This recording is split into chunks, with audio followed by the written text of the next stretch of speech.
Nah, bicara tentang jin dan ruqyah Ustaz, sebenarnya apa Ustaz kaitannya antara jin dengan ruqyah di dalam Islam ini Ustaz? Tafadhol Ustaz.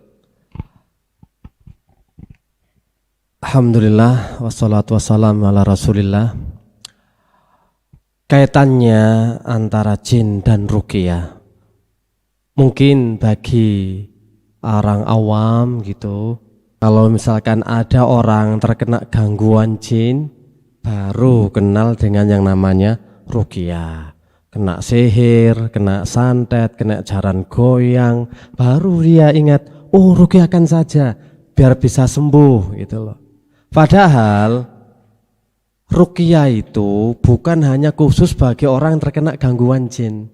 Oke lah, memang kaitannya sangat erat antara jin dan ruqyah.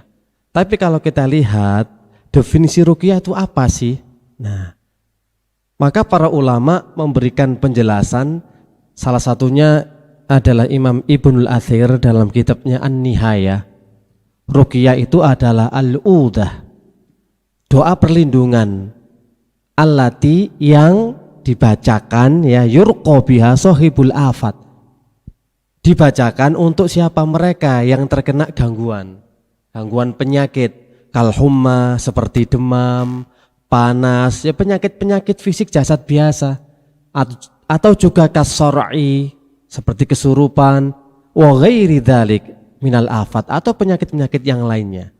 Intinya ruqyah itu kan doa perlindungan, doa kesembuhan yang dibacakan kepada orang terkena penyakit atau gangguan. Baik penyakit sifatnya penyakit seperti flu, demam, batuk, pilek, semuanya. Badan gak enak, capek-capek, atau mungkin penyakit-penyakit yang lain seperti tipes, diabetes, dan penyakit fisik yang lainnya. Itu bisa diruqyah. Ya. Kalau kita lihat bagaimana Rasulullah SAW ketika menjenguk orang sakit, ini namanya doa kesembuhan. Makanya Al-Hafidh Ibnu Hajar Al-Asqalani dalam kitabnya Fathul Bari juga mendefinisikan bahwa ruqyah adalah kalamun yustashfa bihi min kulli aridin, ucapan yang dibacakan untuk kesembuhan dari segala jenis penyakit.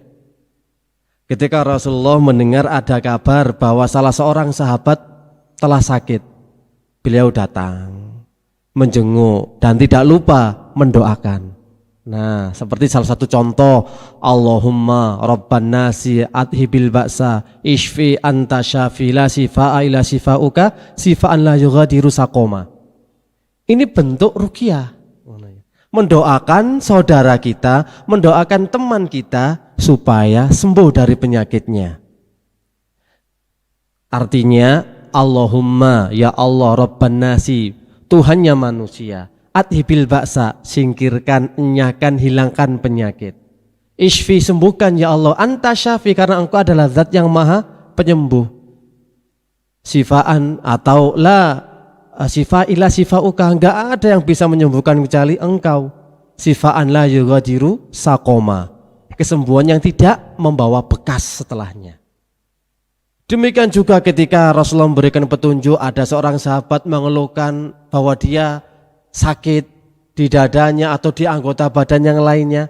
Lalu apa kata Rasulullah? Letakkan tanganmu, dho'yadaka, letakkan tanganmu di bagian yang sakit. Lalu bacakan seperti as'alullahal azim rabbal arsyil azim ayyashfiyaka, memohon kepada Allah zat yang maha agung maha mulia supaya menyembuhkan dari penyakitmu. Itu salah satu bentuk contoh bahwa ruqyah bukan hanya ditujukan bagi orang yang terkena gangguan sihir, gangguan jin, atau gangguan makhluk-makhluk lainnya. Itu kurang luas, kelirunya kita. Padahal sakit apa saja, misal orang terkena gejala COVID misalkan saat ini, atau kena kanker, kena diabetes, itu bisa dibacakan ruqyah. Bahkan para ulama telah menghimbau, memberikan bimbingan, pertama kali langkah ketika seorang terkena sakit harusnya ruqyah dulu kepada Allah Subhanahu wa taala. Baru ikhtiar dengan obat-obat herbal ataupun obat-obat dari dokter. Langkah pertama harus kita kembali kepada Allah dan Rasulnya, ruqyah. Itu salah satunya. Kemudian doa perlindungan yang dibaca. Contoh seperti kita mau tidur, kita berwudu oke lah. Kemudian membaca seperti Al-Fatihah atau mungkin ayat kursi. Nah, ketika kita membaca doa perlindungan hendak tidur supaya tidak mimpi buruk, tidak diganggu setan, itu juga bagian dari ruqyah. Jadi sangatlah orang kalau memaknai ruqyah hanya berhubungan dengan jin dan setan serta gangguan sihir, yaitu sangat sempit sekali dalam memaknai ruqyah. Maka dianjurkan bagi kita untuk ruqyah. Rasulullah aja loh di akhir hayatnya ketika kena penyakit, beliau meruqyah dengan al-mu'awwidzat, diusapkan ke seluruh tubuhnya. Jadi kaitannya jin dan ruqyah memang sangat keterkaitan sekali. Jika seseorang terkena gangguan jin dan sihir, biasanya seperti itu, baru orang pergi ke ruqyah. Seperti itu Mas, insya Allah lah.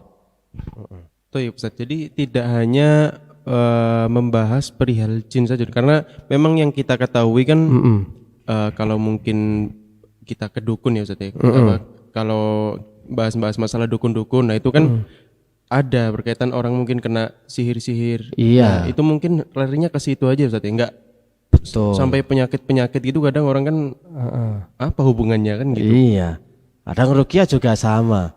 Kadang kalau sakitnya kita batuk, pilek, butuh obat flu seperti apa atau apa gitu. Baru kalau kena kok ternyata di tes medis nggak ada, kemudian di check up nggak ada penyakitnya, baru larinya ke ruqyah. Jadi justru diterakhirkan. Iya, diterakhirkan. Padahal awal kali pengobatan yang sesuai dengan bimbingan Rasulullah itu ruqyah, baru kepada obat-obat yang lainnya.